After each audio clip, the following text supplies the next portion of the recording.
Welcome to the show. Today I'm talking to a dear friend, a former colleague, and quite possibly my competition.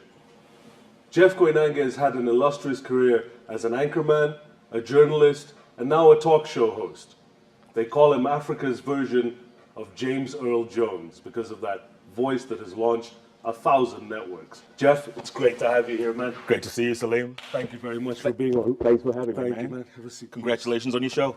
Well, let's hope that it will actually be more than a pipe dream. I've never done this, so I'm a bit nervous today. Good for you, man. Because, Listen, I'm sitting next to the master. you're sliding right into it perfectly, believe me. So, Jeff, early years. Early years, yeah. You went to school here. You were born here. Yep, absolutely. I born in a family of four. I'm the last born. So the youngest, the spoilt one. Not quite. I was born on January 7th, 1966, in Nairobi. Born in Nairobi, but raised outside of Nairobi, a place called Kiambaa, right outside Kiambu town, and grew up mostly in a single-family home. Because the day I turned 2 months old, my dad passed away. So I never knew him. I never knew my dad. So my mother, who was then 28, was left to raise a family of 4 kids on her own. You know, beautiful 28-year-old who could have remarried, but she didn't. She said, you know, the one thing I'm going to give my kids, she promised, was good education. And that's what she did. And in the beginning, we all went to Hospital Hill School, which was, you know, one of those experimental schools back in the 60s where they were trying to integrate blacks, Asians, and whites. That's where we went in the beginning. Later on, my brother and I switched and went to St. Mary's.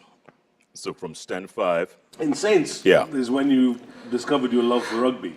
Yes. Yeah, You were one of the top rugby players. well, you know, I wouldn't say, but thank you for that. No, I heard. I used to be at Hillcrest, and you know, we always used to be very worried about it. Did you actually played rugby? I played rugby, yeah. So yes, that's where I discovered my sporting abilities, and which is what I wanted to do from the start. I figured I wasn't that smart in class. I was okay, but I wasn't brilliant. So I figured, let me utilize these other talents that I have. So I played soccer, I played basketball, I played hockey, and of course rugby was the mainstay at St. Mary's. Yeah. So after St. Mary's, and again, you know, my mom couldn't afford to take me to college or pay for my university.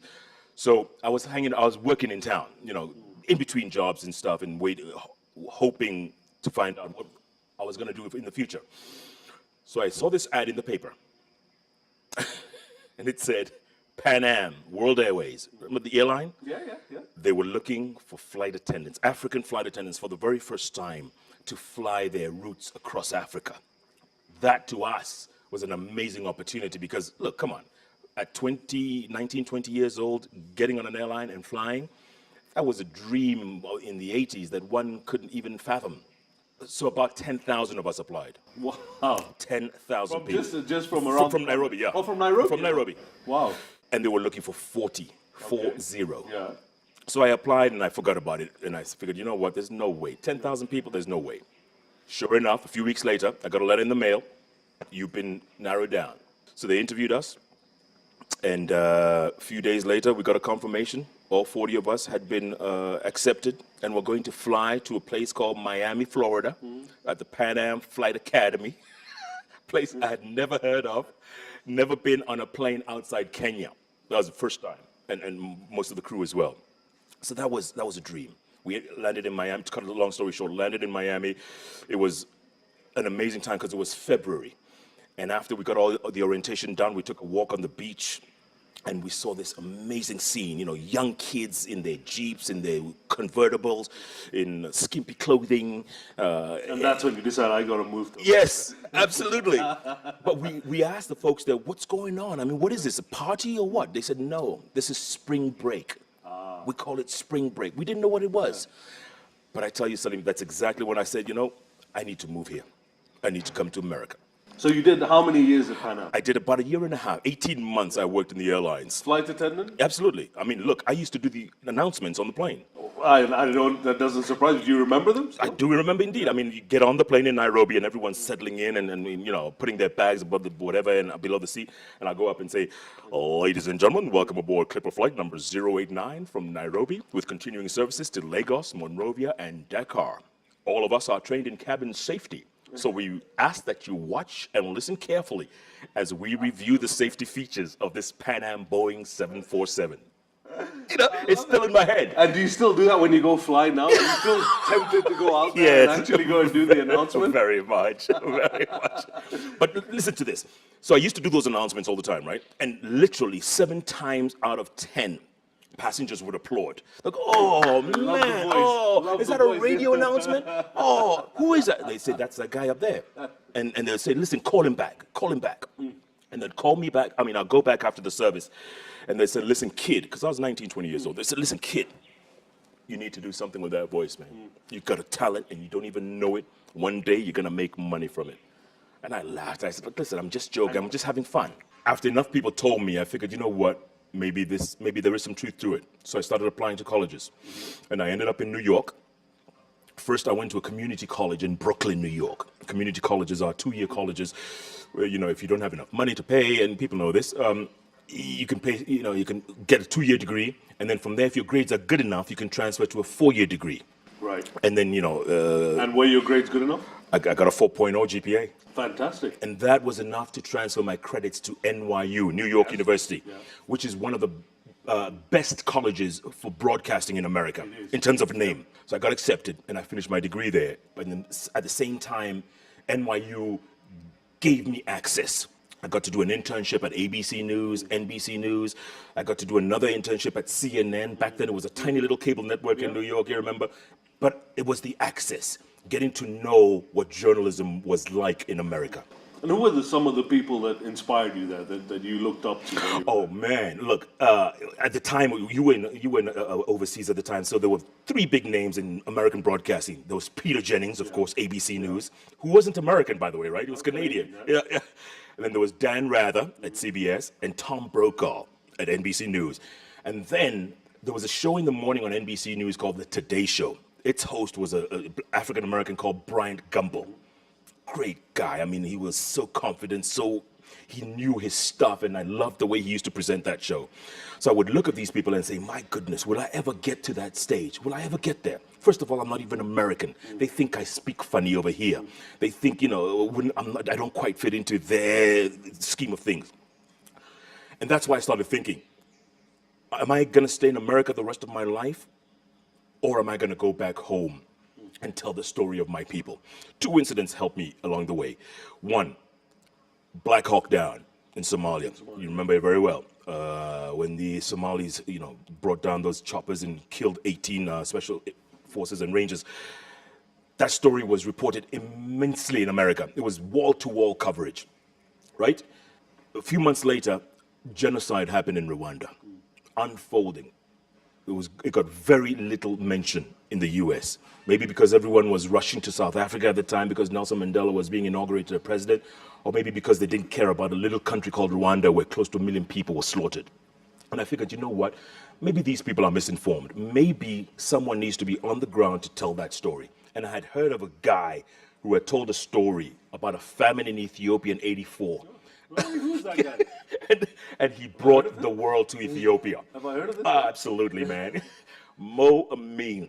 So what I did is I wrote to him. Those days it was faxes and letters. Yeah. I wrote to Mo and I said, listen, man, I'm so-and-so. I'm in America. I've been here, da-da-da-da. I want to come work for you. I know about you. I know what you've done. And I know you would love for Africans to tell the African story. Immediately, he sent me a fax right back. He said, Jeff, pack up your bags. Come back to Kenya. There's a place for you right here. And in essence, that's what I did. And that was Africa Journal. Correct. He was starting this new magazine program. Yes. And he said, you're going to come be one of my guys. And so you came here and you started Africa Journal. Yeah. You started working with Africa Journal. Correct. And he was a great guy, man. But Africa Journal didn't last that long under him. Correct. There was that whole dispute with Reuters and the problems that were going on. Yeah. And then after he died, you continued with Africa Journal, but wanted to go on to South Africa and with Reuters as an entity. Absolutely. And in fact, after 3 years with Africa Journal, Reuters decided to send me first to West Africa. Abidjan was where they had a big bureau. So in '98, they sent me to Abidjan. And I was supposed to be there for 3-4 years. But we did an amazing story. It was when the whole of West Africa was crumbling down. Liberia, Sierra Leone, Guinea, they were all literally coming undone. And we covered Sierra Leone immensely a few months later. And we got some exclusive coverage for Reuters. And I thought, you know what, this is a great This is a great introduction to West Africa. I'm loving this place. We're going to stay here for a while. However, things were not to be, because the guy who was running the show in South Africa television, Jimmy Matthews, our friend, he quit. And Reuters asked me, would you like to relocate to South Africa? I said, I just arrived in West Africa. I'm just getting used to it. They said, you know what? We need a good man in South Africa. There's elections coming up. There's all kinds of issues coming up. We want you in South Africa. So literally 6 months after I arrived in Abidjan, I was shipped out to South Africa. And then came a big break that put you on television, and we'll talk about that right after this break.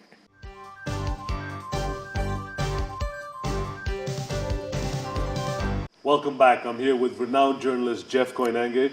We're just talking about his move to CNN. This is CNN. Correct. You gotta say it. You got to say it? You gotta say it.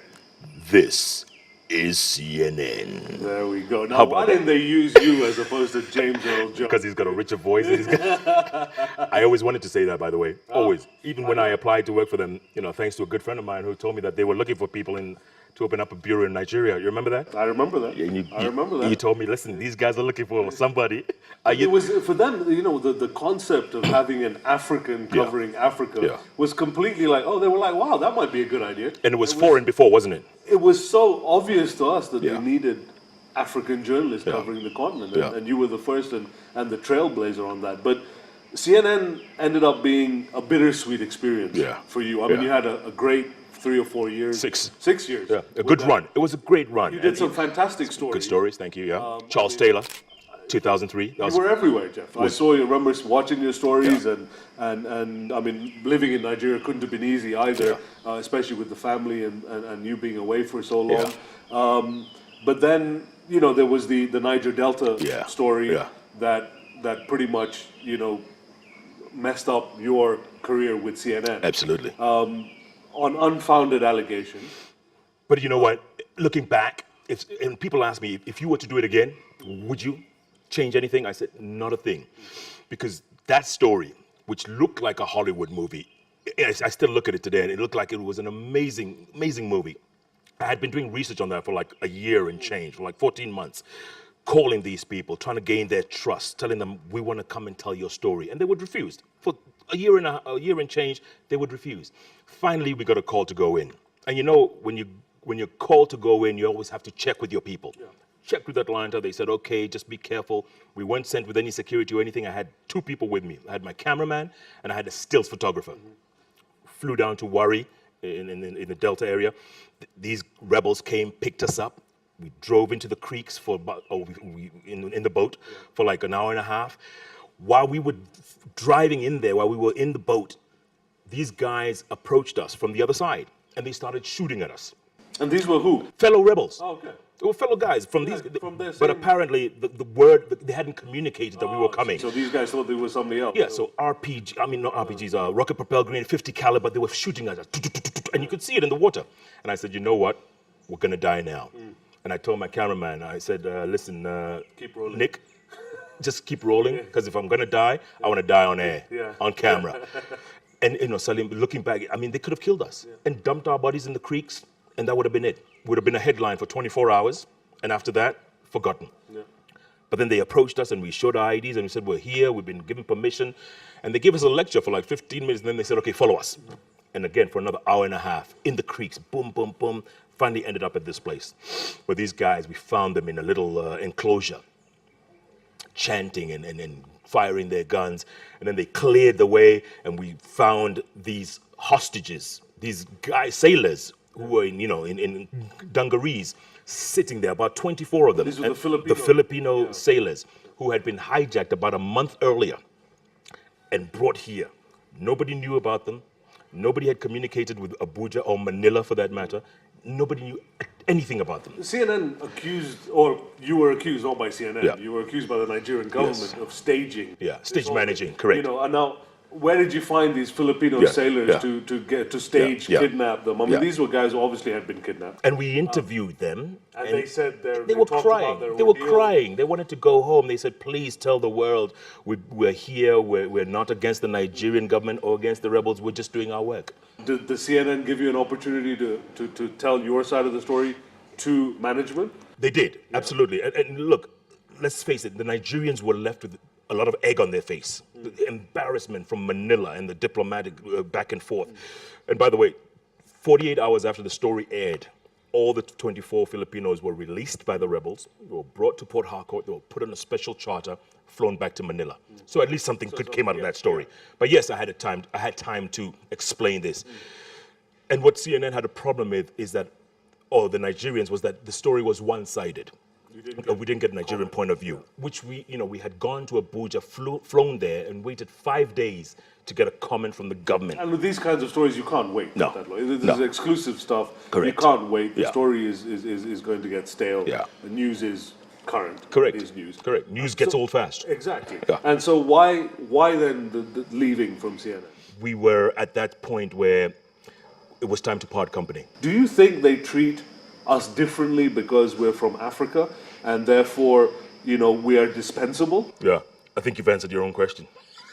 Look, is that how you? Because I would have felt that.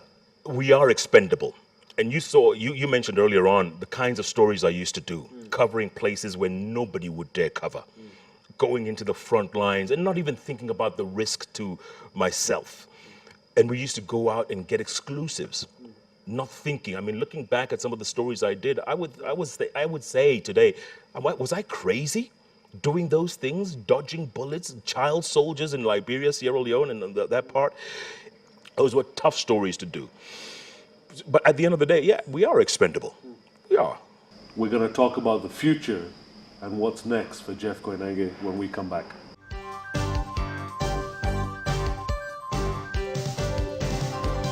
Welcome back. We're still with Jeff. We've been talking about his illustrious career to date, but there's still a big future. There's a new book coming out. And I have the advanced copy. You do indeed. Yeah? Yeah. It's called Through My African Eyes. Now, That's this is not your first book. No, it's not. You wrote about your grandfather. Correct. But, you can show them the picture. Feel free to show there them. you go. There you Through go. My African Yeah. Eyes. Yeah. Of course, it's got Jeff on the cover. I would expect nothing less than having Jeff on the cover. Right? Yes. So this is coming out shortly. Correct. It's coming soon. Isn't it a bit early to write a bio? It's effectively a bio of your experiences. Absolutely. Aren't you a bit young to do it? I mean, usually people write at the end of their careers. Yes. You're not thinking about retiring. Good point. No, I'm not. Not at all, Salim. But you know what? I've been so fortunate to have that front row seat. Not very few of us will ever have that front row seat. Take it from me. To be able to cover wars and famines and breaking news and hurricanes and this and that, very few will ever have that opportunity, especially in Africa. In Kenya, people would love to hear about these stories. I had that front row seat. And I think, and it's taken me 7 years to write this book, by the way.